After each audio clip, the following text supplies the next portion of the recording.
Hello and welcome to my channel. Today is Thursday and that means it's time for True Crime Tales with Christiana on Thursdays. I'm here every Thursday. Hi. So today we're just going to jump into it because it's a short one. I wanted to do something for Christmas, like, Christmas Eve, Christmas case, but I've already done like so many of the ones that came up. So today we're going to cover the Covina massacre. It was a mass murder carried out on Christmas Eve, 2008 by a disgruntled ex-husband in Los Angeles County, California.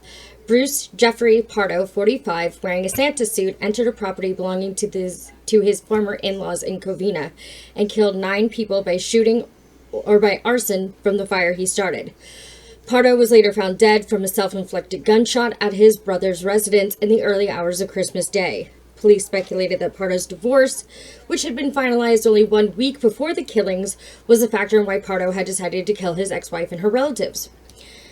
At about 11:30 p.m. on Christmas Eve, Bruce Pardo, dressed in a Santa suit, arrived at his former in-law's house in a rental car. He had with him multiple 9mm Sig Sauer handguns and a large gift wrap package containing a rolling air compressor converted to a spray racing fuel.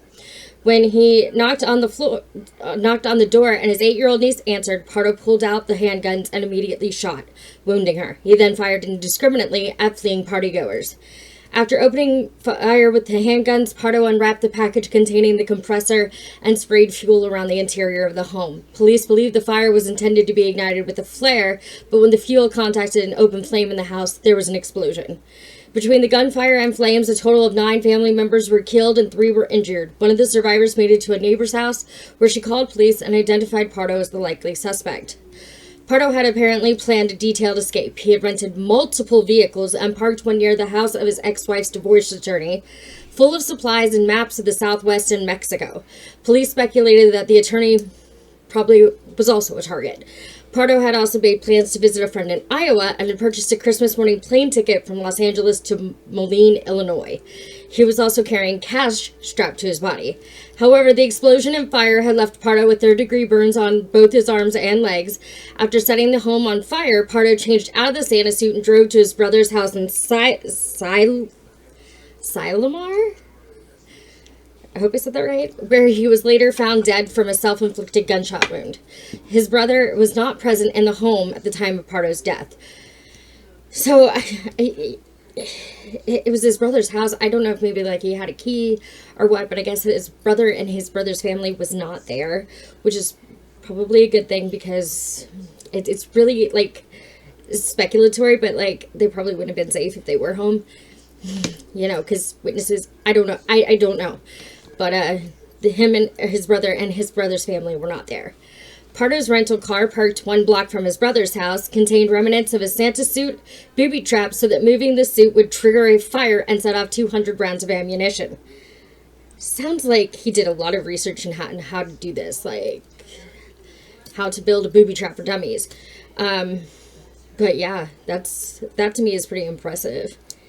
And that he had to have been able to do it in like a short amount of time because between, putting the Santa suit in and then like them showing up, there was not a whole lot of like time in between that. So, and obviously he couldn't have done it in a way that if he accidentally moved the suit, it would trigger for him. So like, I don't know. It is just the brain, the psychology of this fascinates me. Because I love psychology for one, but for two, like, you really thought this through. Like, you had a whole plan. At Pardo's house in Montrose, police had recovered 5 empty boxes for semi-automatic handguns, 2 shotguns, and a container for high-octane fuel tank gasoline. They also found what was described as a virtual bomb-making factory in his home. And that's the really sad story of the murdered by Santa. As always, oh, wait, sorry. I messed up, guys. I missed a whole section here. This is why I keep notes. In addition to 3 injured victims, the 9 deceased victims include Sylvia Ortega Pardo, age 43, ex-wife of Pardo, Alicia Sotomayor Ortega, age 70, mother-in-law, His father-in-law, Joseph S. Ortega, 79. His brother-in-law, Charles Ortega, 50. His sister-in-law, Sherry Lynn Ortega, 45. His brother-in-law, James Ortega, 52. Sister-in-law, Teresa Ortega, 52. And sister-in-law, Alicia Ortega Ortiz, 46. And his nephew, Michael Andre Ortiz, 17. Pardo lived in the San Fernando Valley and was a graduate of John H. Francis Polytechnic High School in Sun Valley, Los Angeles, and California State University, Northridge. He had worked at the Jet Propulsion Laboratory in La Canada, Flintridge. In 2004, he met Sylvia Pardo. Police speculate that the motive of Pardo's attack was related to marital problems. After the couple wed in January of 2006, their marriage quickly fell apart within the first year because Pardo refused to open a joint bank account with Sylvia. He also expected his wife to use her own finances to take care of her own 3 children.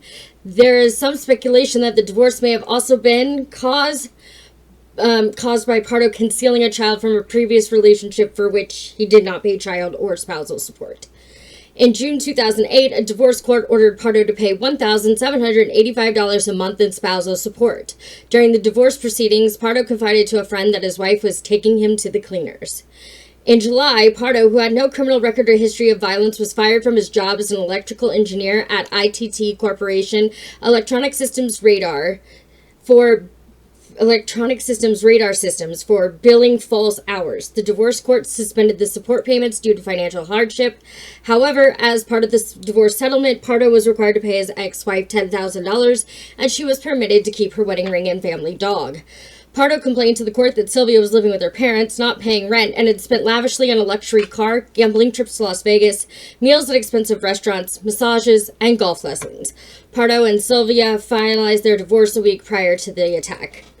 Now that's a sad story of the I guess actually be the Ortega family, and the murder by Santa.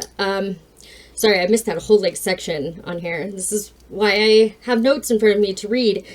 Short-term memory loss. But as always, let's have a moment of silence for Sylvia, Alicia, Joseph, Charles, Sherry, James, Teresa, Alicia, and Michael. As always, please don't do anything I wouldn't do. Be cautiously kind to others and make good choices. I'll see y'all next week. Bye.